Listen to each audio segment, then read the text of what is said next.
We're here with a couple familiar faces and one new face on the Drivers Project, episode 38. But before we get to that, we're pleased to inform you all that we are selling out to the man, and Kaiser Aluminum Wheels has agreed to be the pod's first sponsor.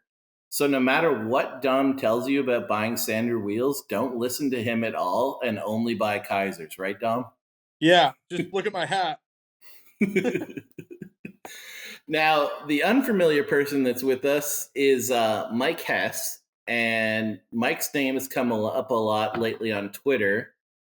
And to be quite honest, he's been attacked pretty aggressively, and a lot of people have wanted us to have Kevin on. They've wanted us to have Mike on. They've wanted us to have them go at each other. And we feel like Kevin's kind of been able to give his side of the story. And to be honest, in discussions before we did the pod, Sam and I assumed High Limit would not respond and would just want the issue to go to away. So we were pleasantly surprised when Mike Hess told us he would be comfortable joining us. So, Mike, welcome to the show, and just kind of explain why you decided to come on. I decided to come on because I hear you guys just shoot the shit about a lot of stuff a lot of the time. So I was hoping we got to do that part and then talk a little about some of that other shit that went on and go from there. Mike, I want to get into the hard-hitting stuff first. I just got back from the gym, and I've poured myself a tall glass of tequila. Am I a complete piece of shit if I order Chinese takeout to get delivered to my house right now? No, not at all. Right. Well, we're placing the order, folks. So, I'm thrilled to have you on because, I'm a big Mike Hess fan. Just mostly because you allow me to jump a lot of starts and other shit. But at one point in time, about 40 years ago, you drove a midget pretty successfully. Talk about that. Like, how did you get into midget racing up there in Wisconsin, and what in the hell got you into becoming an official? I don't know. Lapse of judgment on the official part, I guess. Um, I don't know. I grew up around sprint car racing. My dad owned a sprint car, went to Shaheen's every Sunday in Central Illinois, and I always wanted to race and never could, and just couldn't do it family wise. And finally, when I was, I don't know, 20 years old or so, a little before then, I just found my own ride and went and ran a sportsman midget and won a couple features at first year. And then we went and bought a midget, a real midget, as a family car, and off we went. That was like well before the super teams of today and the rental programs. Like, you guys would run man tracks. Did you run any mile stuff when you were racing? No, I didn't ever. They ran the mile before I would come along. I was super bummed about it. I always wanted to run on the mile. But yeah, we ran. I mean, the schedule for me in a year, we'd have 6 half miles we'd go race at a year, in the same year. So, yeah, super teams for us was, Steve Lewis and the 9 cars. He'd bring 2 or 3 cars, and that was our super teams back then. And Benito would have a couple car team. I mean, there's some bigger teams, but not like today with like what Keith brings and whatnot. Like 37 fucking cars. I'm convinced they're gonna have a Keith Coons race. Like, you're gonna have the race of champions on Tuesday or Monday, whatever day it is, and then like Wednesday's the Keith Coons race, and everyone that hasn't tore their shit up, if you're a Keith Coons car, you get to race it. Yeah, I mean, he's bringing 2 complete heat races this year to Chili Bowl, which, I mean, is like the work involved to do that is astronomical. I don't think anybody quite understands. Like, they think it's a lot, but holy shit, to get everything organized and ready for 16 cars is a big undertaking. Yeah, I don't think people realize that. Like when I was there, I did one chili bowl with them. We had 5 teams and 4 cars made the A main. And I don't think people realize like what that entails. That means you have to have 4 cars that all have the stagger Keith wants for the feature. So like the idea of having all those tires prepped so that 4 cars can all have the same stagger, like it was pretty insane what you have to do. And that was with when they had 5 cars. Like, I can't imagine with 16. And like for all the cars Keith runs, I'd never say they were overstaffed either. So it was pretty normal for us to be the first team in the pits and by far the last team leaving. And for Chili Bowl, I think I literally just took a day and worked from like 8 in the morning and groove tires all the way till 9 at night. One of the nights in preparation for the Chili Bowl, like just groove tires for literally, I don't know, 12, 14 hours. It was a lot, but it also pays off too. So that was pretty cool. Now, Mike, was your transition like the way I remember it is you were pretty competitive and then boom, you were an official. Was that planned or how did that happen? No, I raced quite a bit through the mid 2000s. I raced a lot with my own stuff and whatnot, and it we got to a point family wise where we weren't going to support a car anymore or anything, and I had some rides and whatnot, and I got to the point where I had to get a real job, and I actually did go get a real job driving a truck for about 3 years, and real jobs suck. So the opportunity come along as the tech guy for the World Outlaws, and I applied and ended up with that in 2013, I think it was. Yeah, 2013.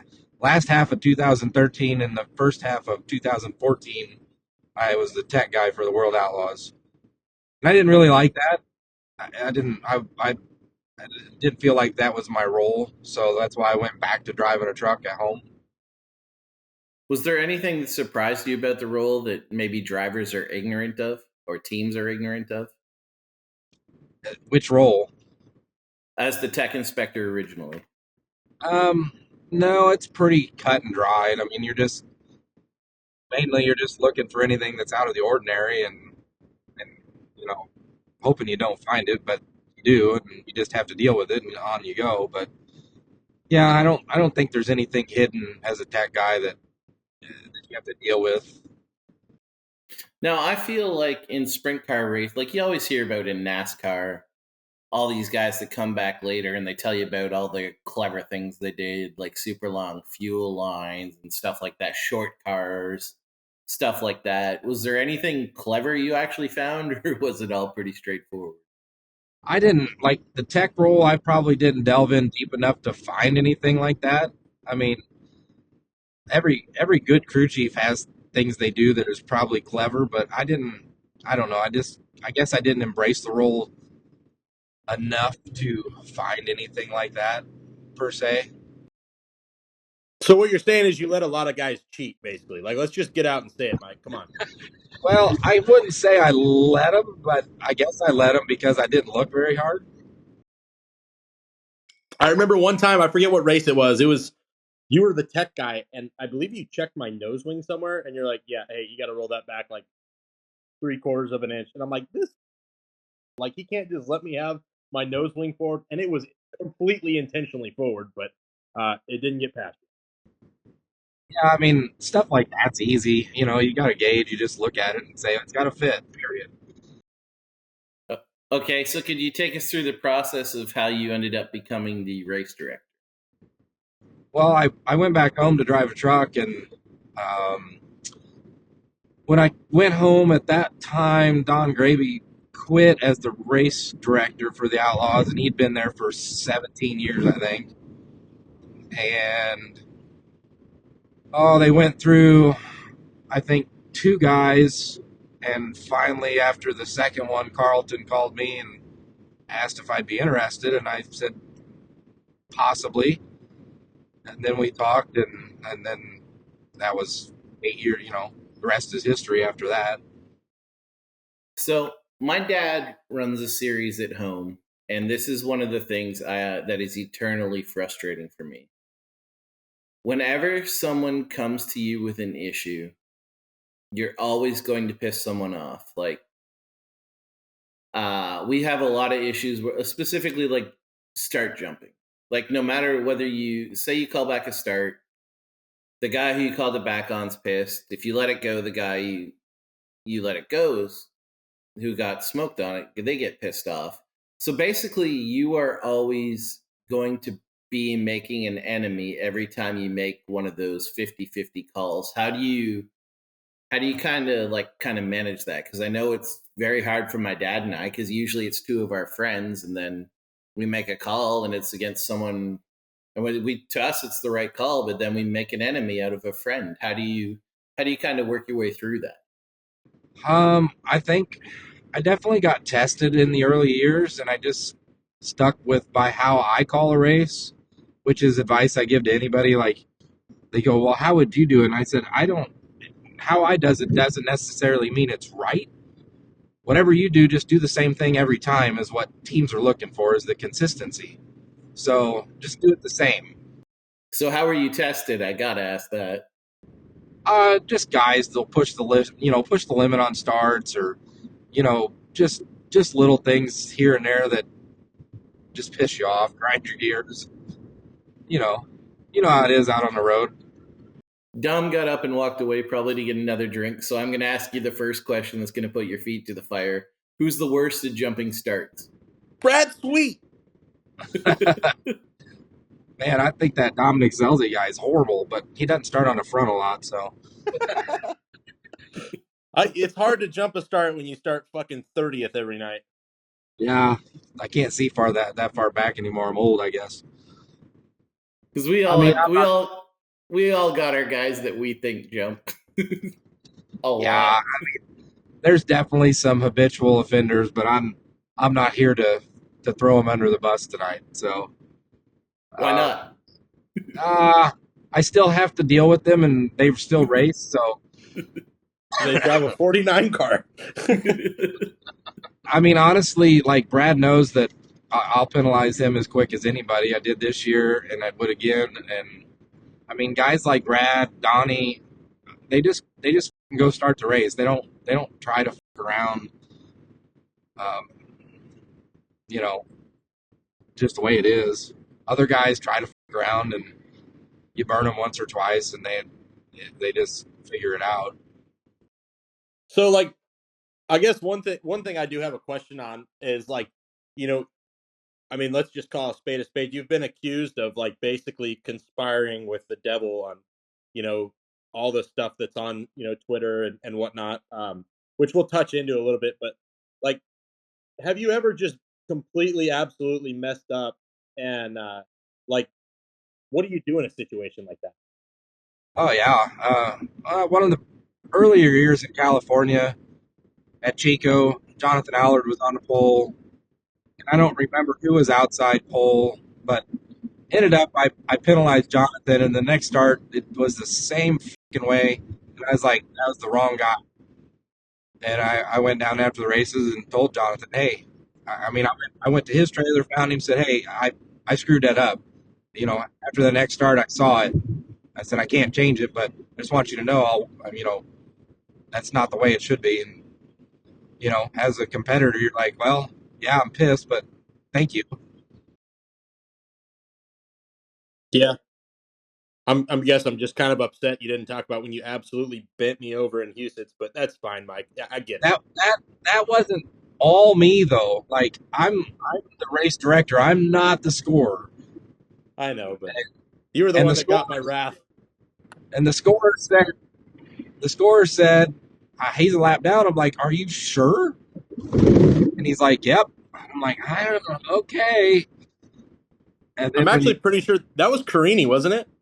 yeah, So we've got two known officials with the high limit series that are known to pull shady shit. I just want to, Yeah, for the record, sabotaging the world of outlaws. for absolutely. the record.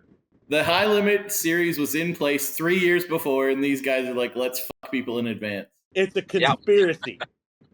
Yeah, and I think Sam's ass, like when he sat down here, he was a little tender, and I think that's gone back to the Bristol start, hasn't it, Sam?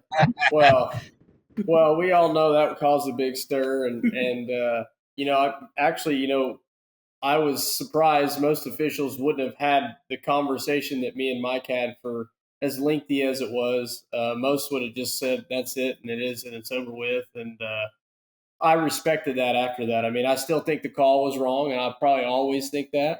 But I respected the fact that he said his side of it, and at the end of the day, I mean, I left there at least feeling better about. I think I even though I felt like the call was wrong, I gained a lot of respect for Mike that day just because he was willing to talk about the situation.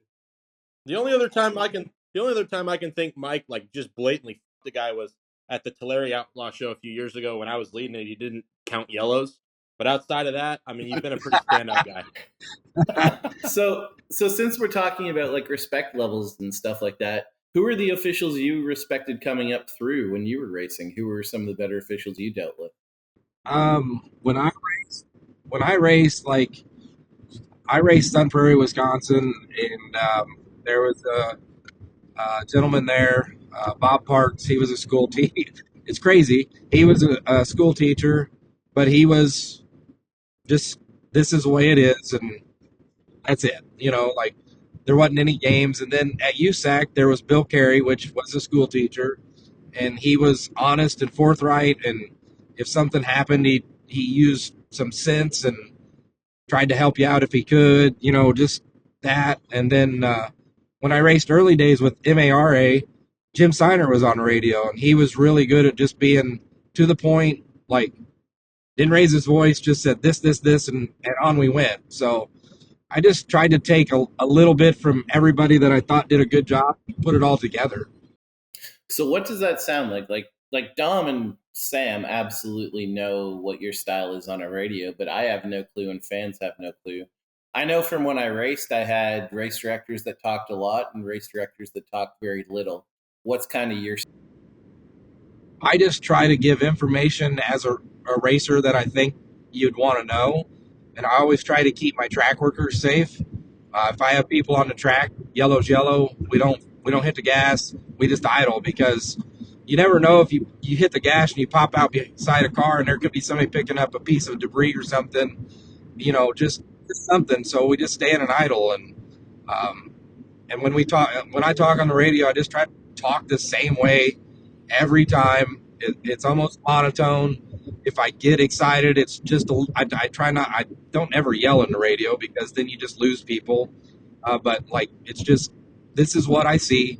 This is how it's going to go, or this is your options. Like you're either going to get in position or you can go to your trailer. That's your two options. I want to touch on one thing about like talking on the radio. Like I've been able to race a lot of series over the couple years I've raced, and like you can tell. Like I will say without question, like I think Mike, you are the best guy on the radio, no doubt, with calling a race, with efficiency, every aspect of it. I think you do it best. But like the guys that are good are the guys that are able to give the correct information in in small amounts. Like I don't need someone reading a novel. I don't need someone not talking at all. But like when there's a yellow, like letting us know what's going on, letting us know how many laps are left or who's going where. Like I feel like being punctual with that is super important because like we don't need to hear our monologues talking to us. Like you just have a good way of doing that. Like there's certain guys throughout the country that are really good at it, and there's other guys that are not as good, and there's guys that are terrible at it. So I will say like you get spoiled with the amount of races that I've run with the Outlaws over the last 10 years or however long. Like you've definitely made it hard to replicate in other areas. so So basically, Dom's trying to get some starts yeah going in his Yeah. favor. Dom's got Mike's balls in his mouth, similar to Sam with Kyle Larson. That's basically what I heard there. That's basically what I heard there. Is a guy just giving him a little rub, just trying to get a nice little jump start later. Yeah, Dom knows how that'll work out for him. It doesn't. It doesn't. So before we get into the stuff that everybody's dying for us to hold Mike over the coals for, do you guys have any other questions you guys want to ask Mike before we get into this stuff? Yeah, I do. So, Mike, how difficult was your decision to leave the Outlaws and go the high limit direction? Like, or was it even a thought to you? Was it something that you knew you were going to do before you did, or was it something that you really, really had to sit down and think about? Um, I can't say I was unhappy with the Outlaws. I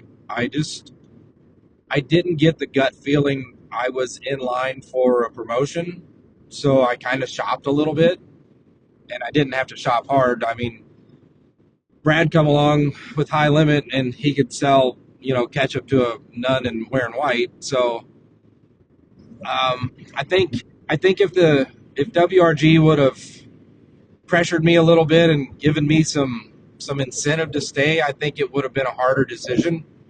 Because like I said, I wasn't unhappy, but I also wanted to be moving up in whatever I'm doing. So yeah, I mean, getting fired made the decision a lot easier. If WRG would have come back with another offer and some guarantees, it would have been a harder decision for sure. I'll be honest with you, Mike. You're easily replaceable, though. What do you, God damn.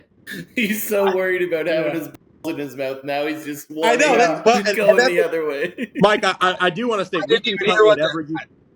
I didn't even hear what the hell he said, so that one doesn't even count. Oh, I said, well, you are easily replaceable. Oh, yeah.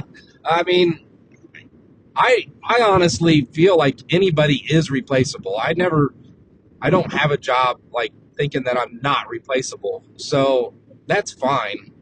I just do the job the way I know how and what I do, and it seems to work. So So now, like being in the position you're with High Limit, how happy are you with the direction that they're going there, and how excited are you for the future with High Limit? I mean, there's definitely a long range goal, and I'm good to go. Like, I'm super happy. We just have a good team of people that all have a passion for racing that are working at the same goals. So that's nice. I was just talking today, and like none of our officials or anybody that works for High Limit ever has that. Well, that's not my job attitude. Everybody pitches in, does what we have to do to get done, does what we have to do to put on a good show. And we do it with five of us basically. So I think what we did last year was pretty amazing. So one of the things that strikes me on the High Limit versus World of Outlaw thing is High Limit seems to, and I don't always agree with them, but they seem to be pushing boundaries and coming up with different ideas and stuff like that. And that strikes me like when your series doing that, you're not just having like one or two people running it. You're having multiple people run it. Little Sam's coming in here. That's the issue right now. And so basically, to me, High Limit, when you're in those situations, that tells me that there's a lot of people giving ideas at High Limit. And maybe I think the Outlaws, that group of people making the decisions or just deciding the direction of the series is a lot smaller. Is that fair to say? Or is that an inaccurate assessment? I would say I think the people involved with High Limit, we definitely bounce ideas off of the whole entire organization per se, which is not very many of us, but we all bring ideas forthcoming. Like, and if they work, great. If they don't, it's basically majority almost rules or whatnot. But yeah, it definitely helps to have other ideas because in anything you can't make something big with one person. It's got to be a collective group that all wants the same goal. So, Mike, obviously, the thing everyone is waiting to hear is your answers to the allegations that Kevin Nouse has thrown your way on Twitter, as well as Danny Dietrich.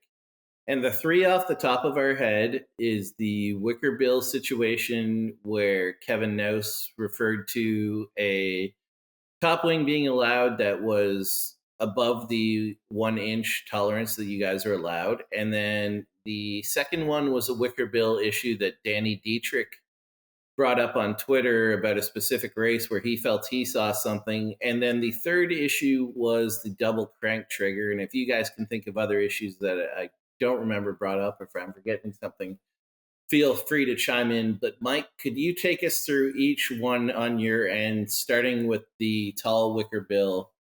I first one. would also like to say 1 inch is huge. So all you ladies out there, Yeah, damn, that's a massive. huge wicker bill. That is a massive Yeah. wicker bill. Yeah. Like, That is just like the biggest wicker bill I've ever Yeah. seen personally. So yeah, very All right. thick too. So, huge. yeah. Huge. Yeah. Yeah. So, Mike, if you'd like to take us through those three situations, and then we'll ask questions as we go. So you've all worked with sprint cars, and you know how a wing's built, and you know where the bracing is, and how the center, scoops out or whatnot, a little bit under air pressure and whatnot. So a wing at a race, one of the in between the sections got a little dent in it, and in that section, the wicker bill was over by we figure 64th to 32nd of an inch in the section where in between the ribs on a wing. Like I don't know what the actual correct The gooch term of the is. wing. Yeah, like, the airfoils through the middle that creates the squares in it, like in that square. Just where the brace, where there isn't bracing, basically. Right. He was measuring in that spot, and it was not reading correctly. You could fit, like if you folded a piece of paper in half, you could fit it underneath there, maybe a little bit more, just in that section. The rest of it measured just fine. And I looked at the wing, and I was like, well, it got hit with something, so it deformed it a little and whatnot. I said, I don't, just have them fix it so it's right, in that section. The rest of it's measuring fine, right? Yeah, and he showed me, and so I said, no, it's fine. Like, they'll fix the wing after this race, and it'll be fine in that section again.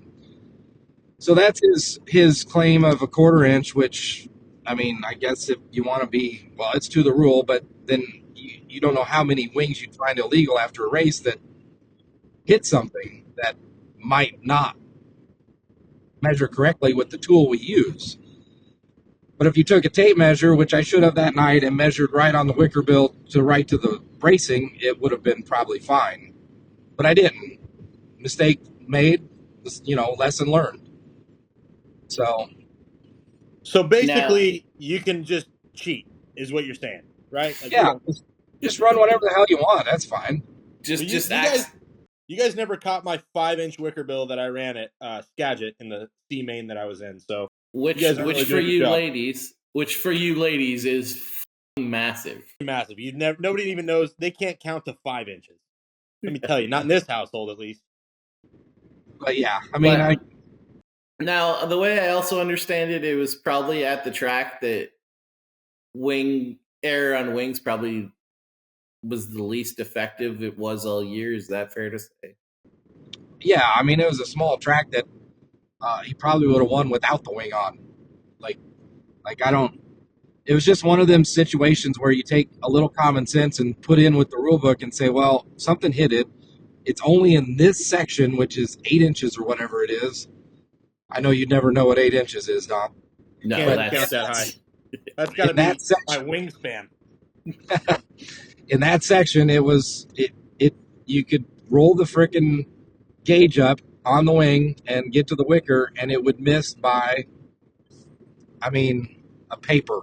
Like, you just move it a little, and you'd see just a little light under there in that 8-inch section, and the rest of it measured fine. But you could see a mark on the wing where it got hit in that section. So I was like, well, obviously this wing got damaged, so I'm not terribly worried about it right now. Like, they'll fix it and go on. It hasn't been illegal, so. Okay, so, like, just for clarification, so people know what the gauge is and how it works. So I'm assuming the gauge goes horizontally across the wing from left side board to right side board. No, it goes from front to back. So, like, it's just a long piece of straight edge that you lay on the wing that has a cutout at the end of 1 inch. So you lay it on the wing and roll it up to the wicker bill to make sure that it's in that. I got you. So basically, in that section y'all put it in, where it got dented in that section, the straight edge went down in that section, and it appeared to make the wicker bill look taller. Right, and if you kept pushing and you got it up on the bracing right before the wicker bill, then it worked. It went underneath of it just fine. But if you left it back a little bit in, where it got hit, it wouldn't fit. And you could see a mark where it was hit. And I just said, I just tell them to fix it before the next race. Obviously it got damaged tonight. So, right. I mean, and it's only an 8-inch section. If that, that didn't affect a hill of beans of the 32nd of an inch it was in that 8-inch section. Exactly. If it's a 1/4 inch across the whole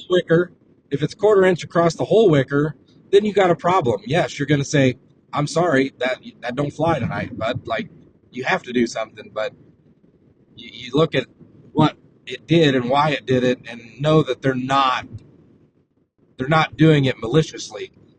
It just happened during the race. A lot of the reason why we're asking this is because Sam and I have both never seen the front of a high limit race.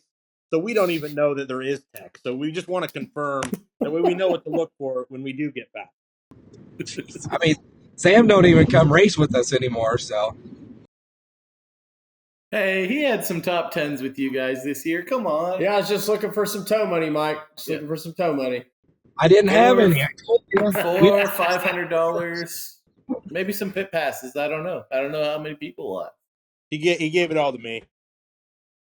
Yeah, I got some pit passes. Maybe some stock options. I don't know. We can talk. I want 1/16 of a charter. Yeah. Whatever that means. No, you get 1/32. Yeah, there you go. Just like the wing. Just like the wing. I like that.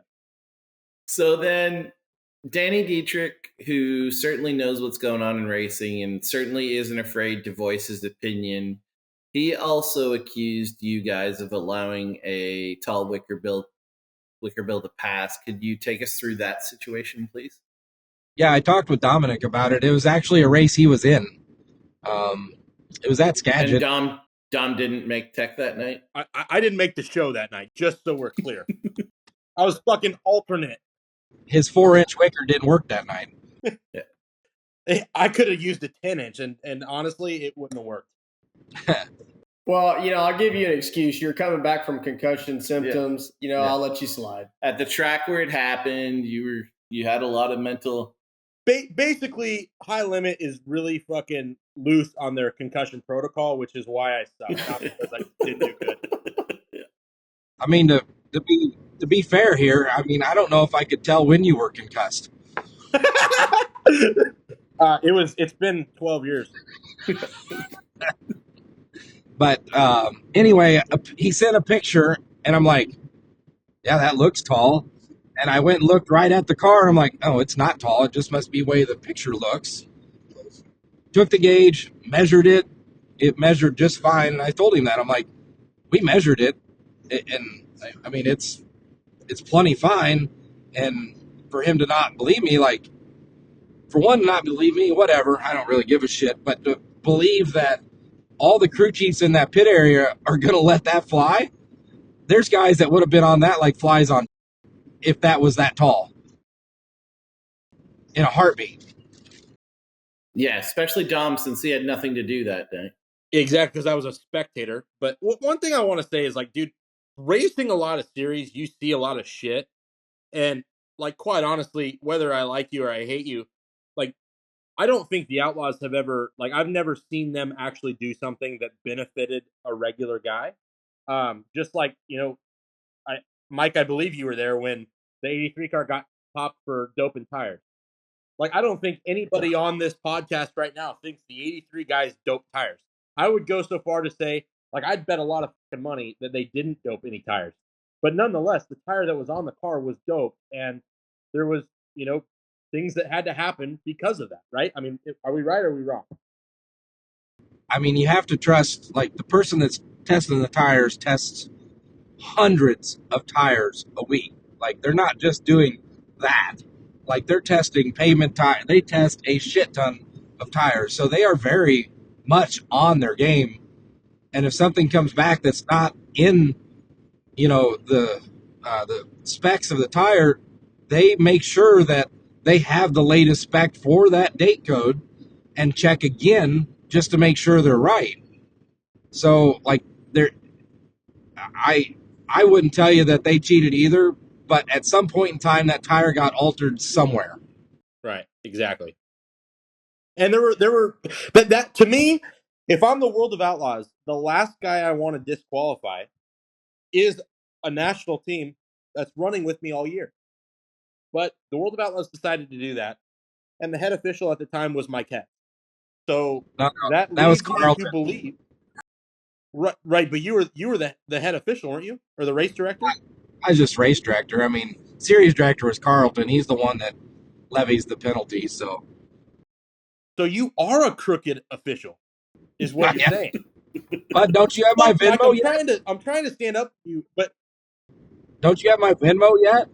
okay, how do we get I'll pay you whatever the fuck you want. You make a race where I start on the pole and it's rubber down before we start, and it's a 1 lap race, and I jump the start. Then you tell me what the fucking number is, and we'll make it happen right now on live TV.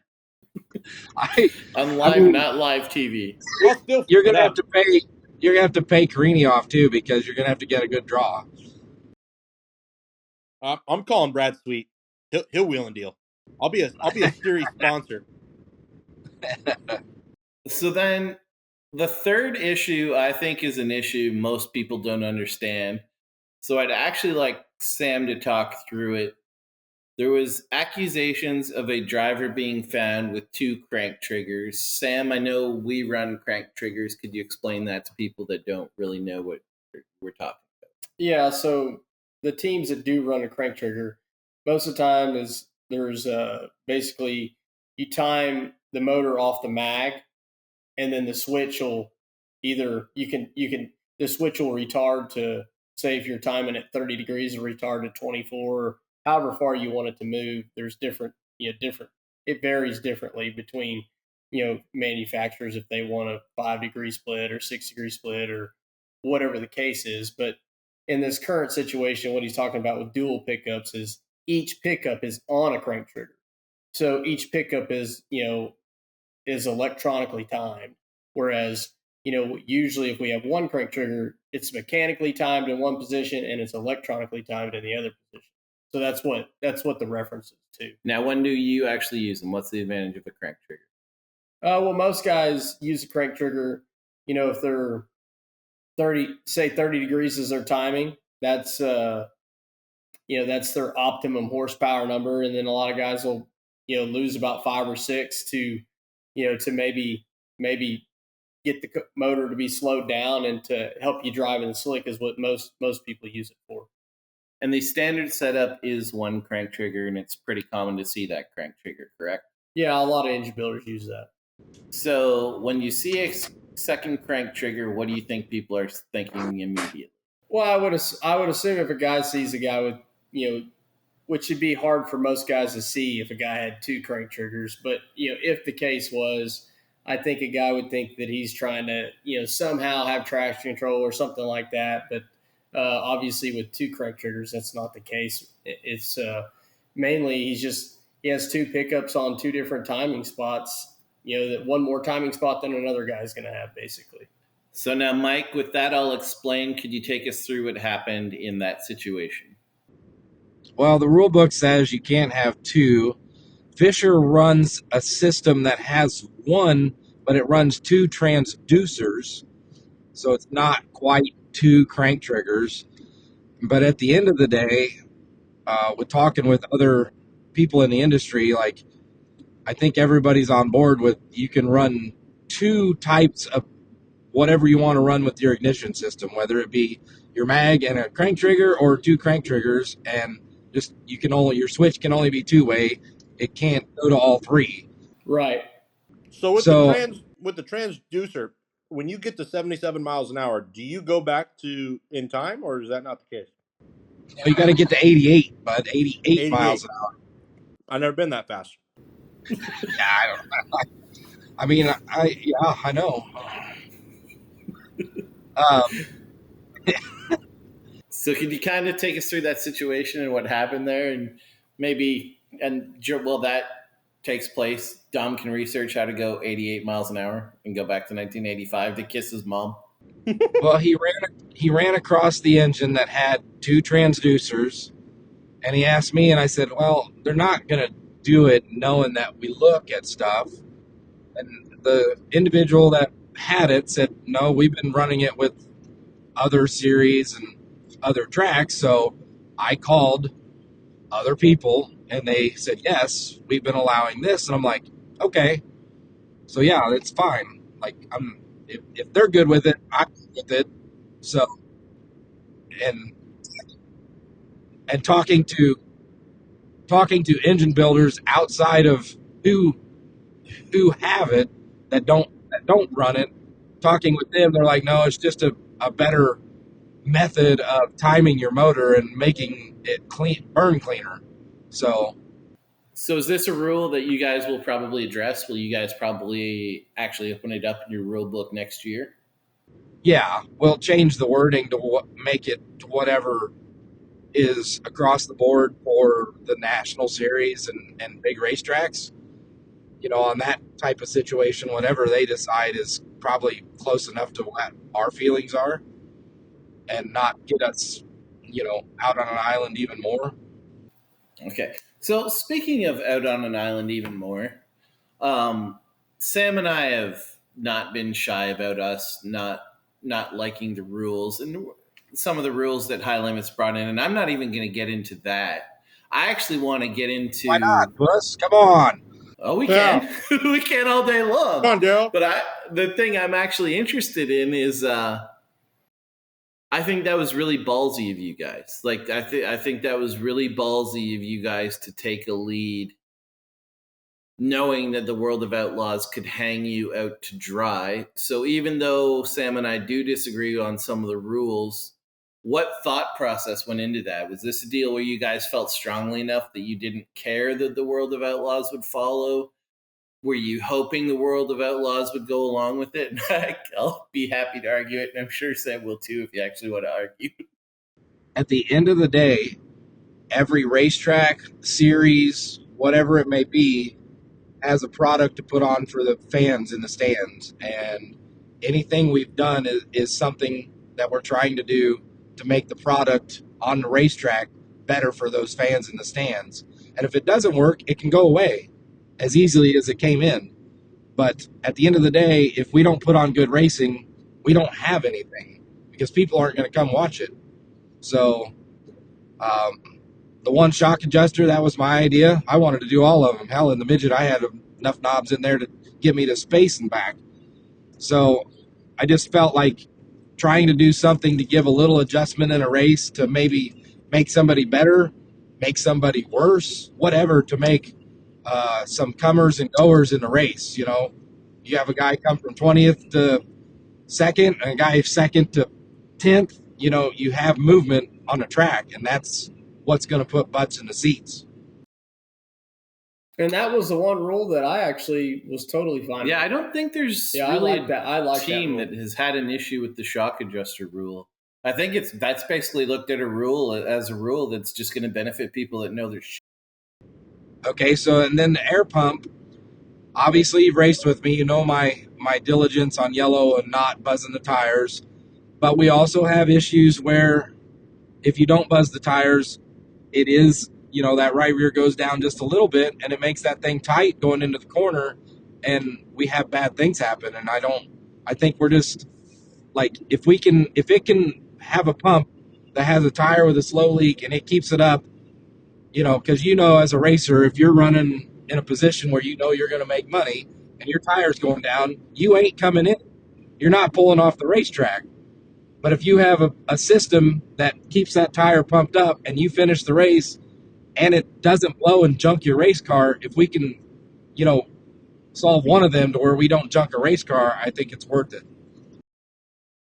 Okay. I mean, no, and honestly, coming from that side of it, I don't have an issue with the person arguing it from that side. Coming from that side, like, I don't agree with it. Yeah, I guess my thing is when the rules first came out, obviously, if there's no explanation of behind why did we do this or why do we do that, obviously you have a guy like me. I'm skeptical because, okay, well, you know, what teams that are going to want to come race with you guys can't afford, maybe say some of the lower budget teams probably aren't going to have the air pump. Wouldn't you agree with that? That was my side of it. Like, I think some of the teams. And I'll be honest, I think the other thing we were looking at is like, oh, great, now all the rich teams get another advantage that separates the rich from the poor.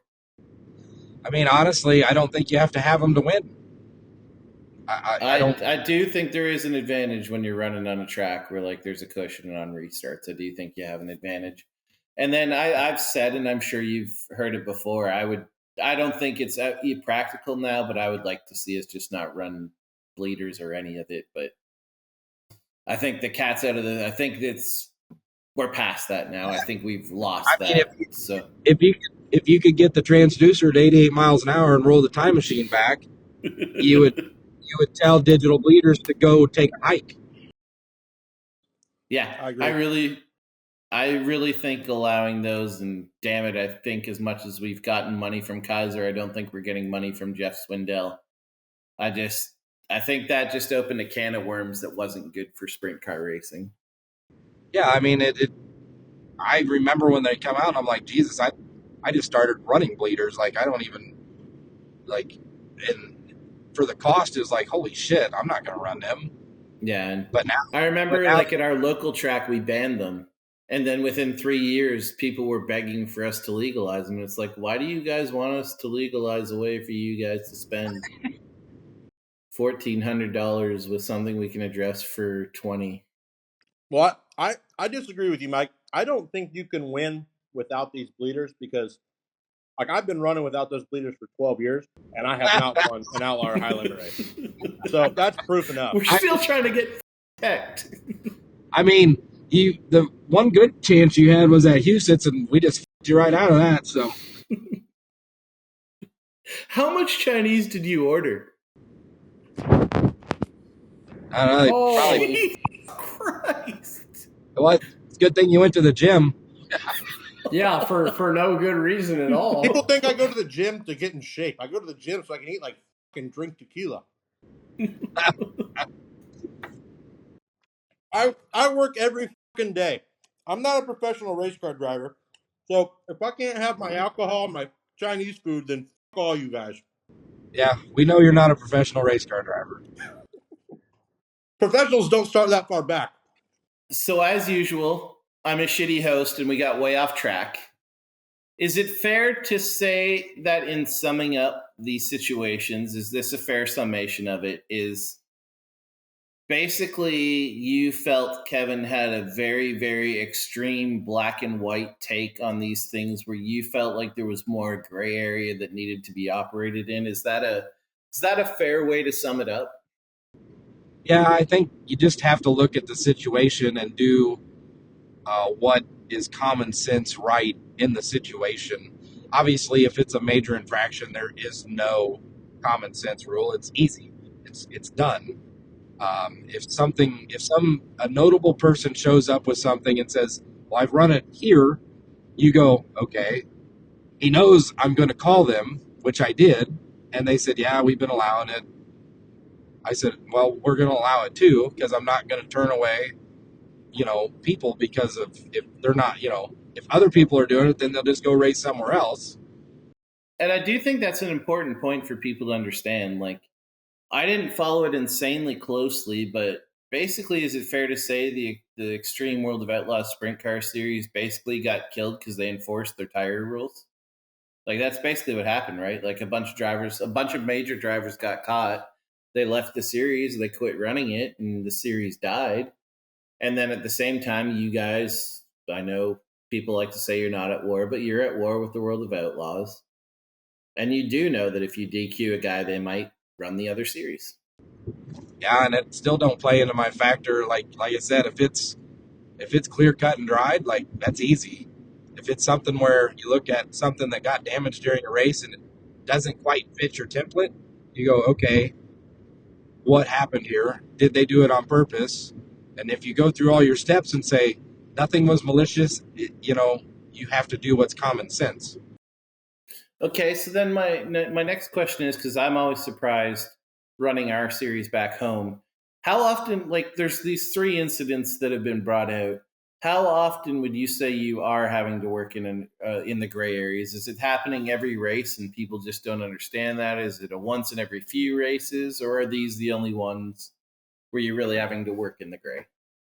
I mean, honestly, it's it's once, twice a year. Even with the World Outlaws, you only run across things once or twice a year that weren't kosher, and had to do, say, okay, why is this? What is this? So when Reitzel got popped for the chassis and the sticker switch, what obviously it had been going through tech, like they had been checking it every night, and they were just checking the sticker. But what did you guys do after that happened to make sure cars that had already passed tech were still getting tech? We just started being more diligent at looking at how the sticker was attached, So and in that Reitzel deal, it wasn't even built, light. It's just a car he liked that he powder coated it too much. Every time you sandblast and powder coat, it takes a little bit away, and it got to points where it was too thin. I know it's a real touchy subject, and it's probably nothing that we'll probably make any traction on, no pun intended. But when we talk about, everybody always talks guys run traction control, and you can't, nobody ever finds it, and blah blah blah. It's always a talk by somebody somewhere all the time. I guess the question is like, what do you guys do to try to search for something like that? Is there something down the line like that, you know, do you feel like it's a problem? And do you think that are there things that y'all are going to try to do to, like, obviously I know there's these companies are coming up with better ways to hide stuff and, things of that nature. So my question is, like, it gets brought up all the time. Everybody always says this guy runs trash control, that guy runs trash control. And, we never see anybody get caught at the higher levels. And so I guess my question is like, as a tech director, like, or a race director or any type of that situation, like, what do you guys look for in those situations? I mean, we sent boxes off last year at one race for sure. Sent the top three off, had them tested independently by someone, and they all passed. A true traction control has to have a learning. It has to have a component that tells you when you have wheel spin. So you're going to have something extra somewhere. If it's true traction control, I mean, I think what you're seeing now is the stuff built into the box already that with anything we have to check it, unless you send it off and simulate it, you'll never find it. Sure. So that's why we just popped a few boxes and sent them back and said, well, we'll give them back to you once they're done. And went that route to maybe deter it a little bit. I think if somebody really wants to, it's going to be really hard to catch. So there was that company down in Australia, and the way I understand it now, they for people that don't know, they thought they had a system that would catch traction control. They used it on some Australian cars. It hurt the motors. Now they've sent it to, I believe, BR Motorsports in California. Do you happen to know the status of that? Is there hope for that, or do you know? They ran them with us when we were there at Perth. Were they happy with them compared to the last time? I mean, one was on James's car the first night. I don't think it hampered him any. No, he seemed to do okay all week, really. He seemed like he was maybe okay. Almost swept the whole weekend. They put one of those on James's car and two others, and one of the cars wouldn't run right, but I think they deducted that it wasn't anything from the system. I think the system is a little clunky. I think it can be cleaned up some, but Is it? Do you think it has a future in our sport? um, if it works, yeah, why not? Because if you're racing and you're going to a race that pays $100,000 to win, like they may slap that on me at any time. Would you risk it? Yeah, because like we hear like we've had people telling us all ends of the spectrum of traction control. We've had people telling us this is coming. We've had people tell us that people have been caught and let go. We've had people tell us they're looking at just legalizing it because it's so hard to catch. So I have not heard one peep of any series or track saying let's just legalize it. At least in any conversations I've had. yeah, because that was actually a pretty big rumor. I don't know, what would you guys say, about 6 months ago? Yeah, I'd probably say that. Yeah. Yeah, if it that didn't come from anybody I've talked to on any side or anywhere. I mean, I think we're all on the same page across the board of sprint car racing that we don't need it in our sport. So when you guys found the traction control in the 7BC, why didn't you guys disqualify him? remember that Venmo? Oh, that's right. Sunshine God, sells T-shirts, man. You're such a slow learner, Dom. Jesus. I'm gonna download Venmo tonight. I'm fucking gonna have all the cool shit on my car. I can't. I'm Canadian. We're screwed. Yeah, you can find it there some way. Do you take Zelle, Mike? Yeah, you get it there somehow. Make sure the exchange rate's right, Daryl. Oh God. I mean, if you like traction control, like Sam and Dom race, Daryl, you work on race cars. Like, would you do that knowing like you could get caught and tarnish your reputation and whatnot? Like, never. I feel like no. I get accused of it all the time in our 360 ranks, and like it's never crossed my mind to ever do it.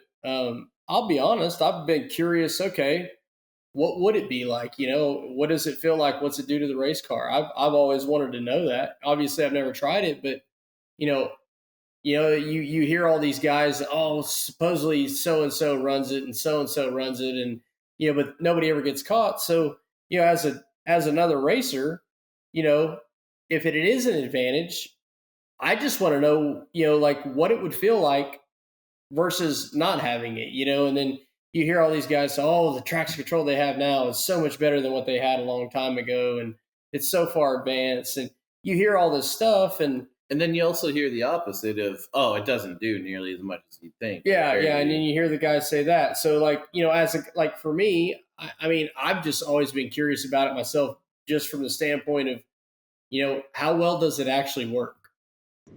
I think for someone like you that has a touch of the right foot and can feel, it's connected to your ass and you can feel your race car. I think you wouldn't like it because I think it would take shit away when you're like, what you want. Honestly. Right. So it'd be pretty good for me. I think somebody that's a throttle masher would love it because then it takes, that element out of what they have to do. Okay, so have you thought about what you're going to talk shit about, Mike? Oh, I have not thought about it at all. It comes easy to him. What is basically, when we've had drivers on, they've basically all said, to give you an idea, it's not crazy controversial. Pretty much every driver has bitched that people make way too much of a big deal about high limit versus World of Outlaws. That's been a common one. We rage against those fucking high limit rules that came out. Just come on. What pisses you off? Tell us what pisses you off and bitch about it. Well, I mean, it pisses me off to show up to the shop tonight to leave for Tulsa, and we're 2.5 hours later leaving because some dodigs in the truck weren't ready to go. But other than that, so with that being said, like, do you think Gravy is a completely incompetent mechanic or just mostly incompetent? well, I think it depends on what day it is. If it ends in a Y, he's mostly incompetent. I can tell you he's a hell of a water truck driver. Gravy and I might have borrowed a water truck at a track that now hates us. He's a fucking awful drinker. Yeah, he's not very good at all. But Mike, that's not good shit talk. Come on. Yeah, you're gonna have to do better than that. So like, I don't get too worked up. I mean, the most things I get worked up about is, Nothing really. I just am trying to stay even keel on a lot of shit. Okay, what's the worst ass chewing you took from a guy that was completely in the wrong? I don't know. I let all that. I mean, I let all that shit go. Like I don't harbor any bad feelings towards anybody, like because I know I'm gonna have to do something to call something on them again, and I don't want that to affect my thought process on when I'm doing something. So I'm going to translate Terry McCarl at any point in time. I actually, Terry, I'll tell you this straight up. Terry got on my ass at Huset's early. Like when I say somebody's testing the waters, he's starting in the back, and Terry's the world's best starter and knows when the front row goes and gets out of line. Well, I called him because, in my eyes, he was out of line before the front row decided they were ready to go, and he wasn't happy about it. He chewed my ass for a second, and ever since then, we're fine because he knows I'm going to call it the way I see it. Period. And he doesn't really raise any fits with me ever since then. That's fucking hilarious that you had a story. Like I just threw that right out of the because I'm like Terry would be the guy. Like for sure Terry would be the guy. Lo and behold, this guy. I mean, some of the best people, like, some people are habitual bitchers. They're going to come up and bitch every fucking week. Some people, when they come up and bitch, when they're not bitching, but when they say something and they don't very often, that's when you step back and go, huh, we might have a problem. Right. So I think you just have to learn that. And I mean, no, Does David Gravel bitch a lot? No, David just asks a lot of questions. Who's the bitchiest on the High Limit Tour? Brad. Honest to God, nobody. It's such a different vibe. Like everybody kind of is in for the same thing, and nobody really got been out of shape last year. Like some people didn't like some things, but we talked about it. We didn't yell, didn't scream. They just asked why, and I had explained it. Okay, how much does it drive you nuts seeing shit like was written about you on the internet? This is what I'll say. This is what I'll say. And we've kind of talked about this a bunch off camera, but the thing that aggravates Dom, Sam, and I think we can all say this, what really, really aggravates us in this whole situation, and it's the reason we lean towards you when we had to choose between what direction we wanted to go, is we feel like Kevin Nouse was coming, and I don't care if he gets mad at me, he can say whatever he wants. We feel like he was coming from a disingenuous place in that all these problems and all these altruistic values and beliefs he didn't have when he was working for High Limit. And all of a sudden, months later, when he had nothing on the line and his ass wasn't on the line at all of a sudden he became altruistic and had all these issues. How much does it piss you off having to read all that shit that was written, knowing that at the time he was going right along with it and is burying you guys now that he has nothing to lose? How much does that piss you off? That's your shit talking. Here we go. And see, and here's how I think about it. I read it and I'm like, what the fuck? And then I think about it, I'm like, well, where is he coming from? What is driving this? And then I go, well, I don't fucking know. And then after a minute, I'm like, whatever. I do what I do. If I did anything malicious or No! God damn it! Are you there, Mike? How could we be so unlucky? Yeah, we're coming back up a hill. We're in the middle of it. Anyway, like, yeah, when I read it fucking pisses me off for a second. Then I'm like, well, where's he coming from? What's the reason? And I don't know if he's just mad at the way things went down or whatnot. But at the end of the day, I don't harbor that. Like, it's whatever. It's gone. It's done. Like he can say his piece, but if we did anything malicious, guys like Dom and Sam wouldn't come run with us. Like at the end of the day, so you just go on about your day and wonder, why he's having a bad day or whatever, and hope that, whatever. It is what it is. I don't try to. I don't get too shitty on anything. If I have a shit thing that I get shitty on, it's if you fucking don't stop on red and if you fucking idle and you gas it up under yellow. That's gonna piss me off. Who does that the most? Here we go. At Eldora. Who does it the most? Used to be Trey Starks. He fucking had spring foot. After running with me enough, he figured it out. Like, God damn it, I'm going to penalize you. Like, I just don't. It's just it. And even if you hear it once, like I said, I don't harbor it. I just say, hey, yellow's yellow, and on we go. So is that everything we got for him? Do you guys have anything else you'd like to ask? That's all I got. This was fun. Thanks for coming on, and sincerely thank you for coming on. One of the things I've hated about series for the longest time is a lack of transparency and a lack of willingness to do this. So I do appreciate you coming on, and just thanks a lot for doing this, Mike.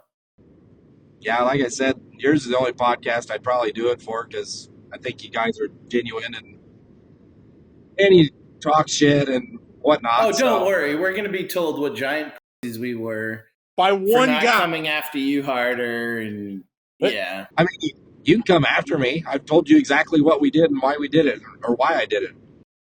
I'm gonna tell you what's gonna happen. We're gonna post this on Monday or something, and the first 2 tweets we're gonna get are gonna be Kevin Nowis and the fucking Low Limits. Those are gonna be the first 2, and they're gonna also be the first 2 retweets that I have on Monday. At the end of the day, they can do whatever they want. Like at this point, I think people are onto it, so it's whatever. Yeah, at the end of the day, we've got 2 phenomenal national series in sprint cars that are paying more money than we've ever had in our entire history of the sport, and we've had more good national guys out on the road than we've ever seen in our lives. Like, as a fan, as a spectator, as a competitor, how do you not love what's happening right now? I mean, at the end of the day, this is great for everybody. Competition breeds good things, and we're reaping the benefits of it. Yeah, literally my only bitch with right now is I wish the series got together like 10 times and did a points thing. Other than that, I think it's great. You know why they wouldn't? Yeah, because David Gravel would win. No, I mean, the biggest reason they wouldn't. I feel like there's a lot of reasons. No, there's one driving reason, and it's shown at Eldora at times. So having to work with each other? No, it's shown at Eldora with the Outlaws when they run with USAC. It's all going to come down to who wants to stream it, and nobody's going to give it up. Right, that makes sense. Both stream it. Yeah, why couldn't you do a double stream action? Hey, now you guys are talking sensible shit. Knock it the fuck off. That's because David Gravel would win, of course. Brad don't got shit for him. Gravel would whoop your asses. Outlaws, outlaws, outlaws. Good for him. I don't give a. They're pretty fucking good right now. So be it. I helped him out with a lot of stuff. Yeah. Dom helped him out with driving. Sam helped out Cody with some setup stuff. Did a little wing work with him. Got him dialed in on shocks, and we got Gravel. No big deal. Now I think, like you said, I think having the 2 series is better for the competitors because it's giving some guys some options to be on the road and not, if there was 14 cars with the Outlaws, some of them guys wouldn't go if there's just one series. But now that it's split a little bit, they're like, oh, I can commit and make some money and not run 25th every night. That was a question that I had that I didn't ask. Like, obviously, with y'all scheduling, and I don't know how much you're behind any of it at all, but when y'all do y'all's stretches where you go all the way out west and then you come back east to Pennsylvania, obviously that's not optimum for anybody, but is that something where you think over time you guys will try to make that I don't know, I don't know, like will you try to do something to make it to where a guy doesn't have to drive 30 something hours to the next race? Or is it just with those big races lining up at the time they line up, that's still what y'all want to do? I mean, I don't think anybody wants to do that drive, but I think with the races lining up like they do, it's hard to pass them up. So I think that's where it lies. Like, because if we didn't go back to port and then we do something else, it's not going to be that, that person that big. So, and you Right. want as many big shows as you can. So you have to, pick your battles of what you want to do and not do. And that's just one that, we talk to the teams ahead of time. Like, we don't like it, but most, at that point, most everybody's heading back towards home base. So they just book ass back to wherever they're from, whether it be Indy or PA or wherever. They just book it back so they can sit in the shop a day or two and then go to Pennsylvania. So it's not as bad if you got enough drivers, but it definitely is not ideal.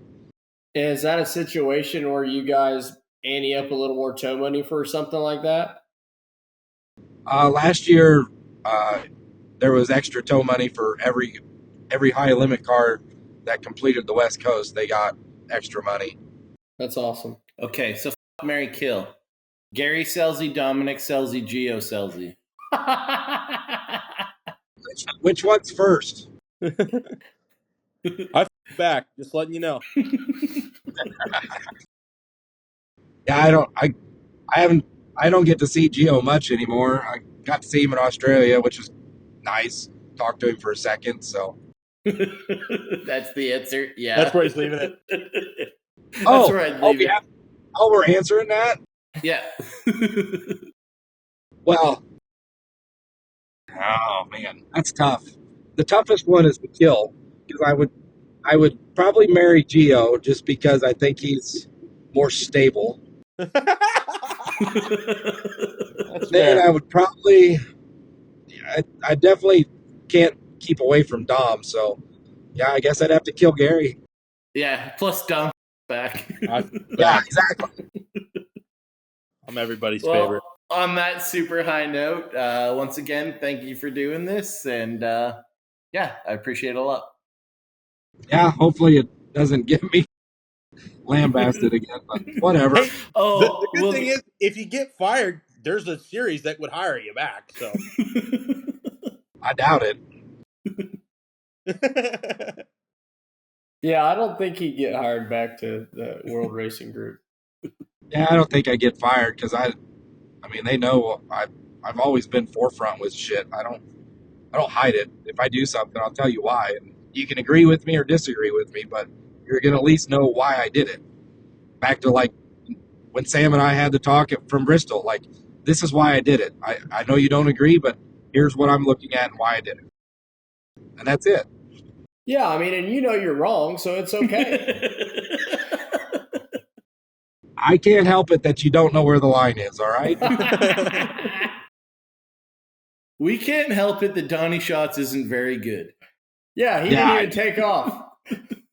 Hey, we can't help that Donnie Schatz doesn't know where the throttle is. Yeah, like I said, one more car length, I have no problems. That's it. Now, that is one thing I did want to ask. I forgot about it, but was fucking Bristol scary to officiate? No, they look like Matchbox cars to me as far up in the air as I was. Really?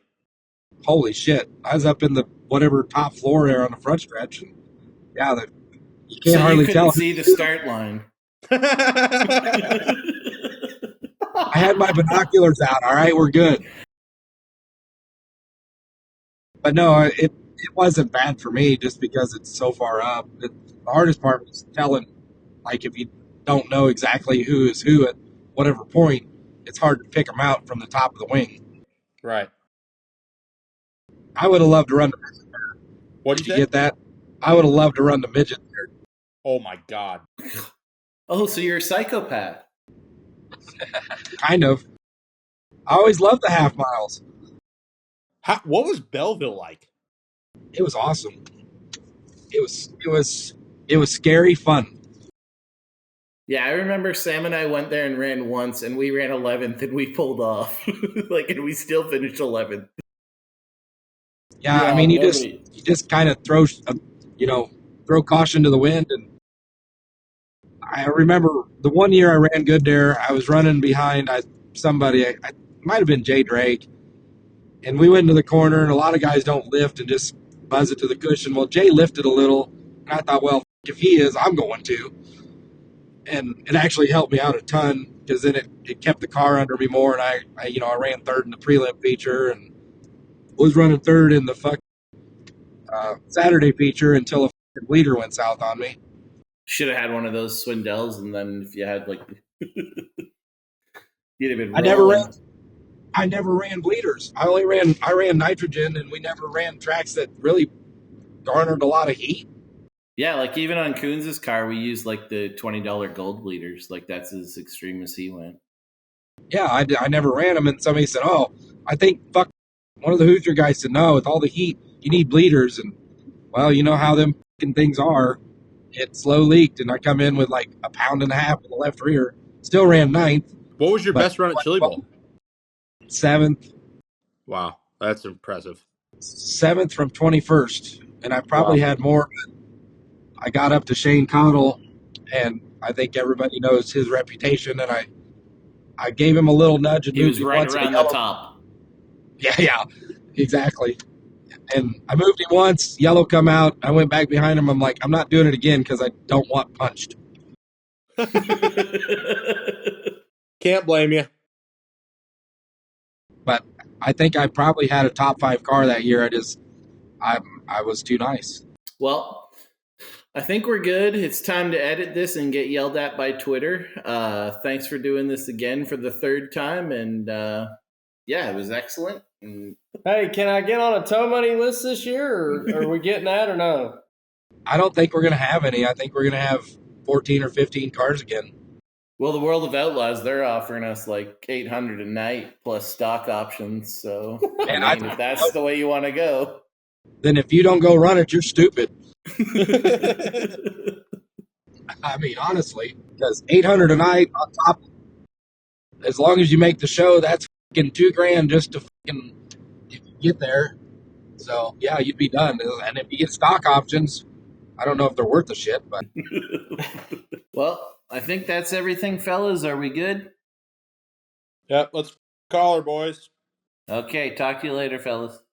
Dom's in a food coma, so yeah, you're good. I'm in a food coma and I'm hammered. Later, fellas. All right.